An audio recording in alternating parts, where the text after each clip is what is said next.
Breaking ન્યૂઝથી જે વાવથી મળી રહ્યા છે, વાવમાં કમળ ખીલી ગયું છે ત્યારે ગુલાબ કરમાઈ ગયું છે। સમાચાર આપને જણાવી દઈએ કે ભાજપની વાવમાં જીત થઈ છે ત્યારે વાવમાં કમળ સામે ગુલાબ કરમાઈ ગયું છે।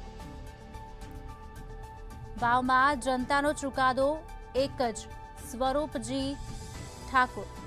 વાવમાં છેલ્લા 3 રાઉન્ડમાં બાજી પલટાઈ છે। આપને જણાવી દઈએ જીતનો શ્રેય ભાજપ નેતાઓ કાર્યકર્તાઓને CR પાટીલે પ્રતિક્રિયા આપી હતી।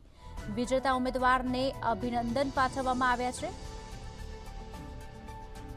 આપને જણાવી દઈએ વાવમાં કમળ સામે ગુલાબ કરમાઈ ગયું। વાવમાં જનતાનો ચુકાદો આવ્યો છે સ્વરૂપજી ઠાકોરના સ્વરૂપમાં। વાવમાં છેલ્લા 3 રાઉન્ડમાં બાજી પલટાઈ।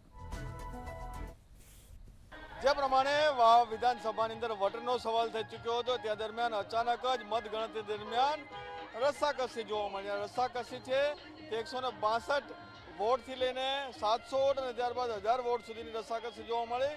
ખૂબ જ પાતળી સરસાઈ સાથે ભાજપે આ જે જીત છે તે મેળવી છે। સ્વરૂપજી ઠાકોર જે ભાજપના ઉમેદવાર હતા તેઓને આ જીત મળી છે અને જીતને મળતા સાથે કાર્યકર્તાઓમાં ખુશીનો માહોલ જોવા મળ્યો અને સાથે સાથે જ જીતનો જશ્ન જે છે તે જોવા મળ્યો। પાલનપુરથી લઈને વાવ સુધી તમામ જે કાર્યકર્તાઓનું અભિવાદન છે તે સ્વરૂપજી ઠાકોર દ્વારા દિલવામાં આવ્યું અને સાથે જ તેઓને અભિનંદન પાઠવવા મોટી સંખ્યામાં કાર્યકર્તાઓ પણ જોવા મળ્યા હતા।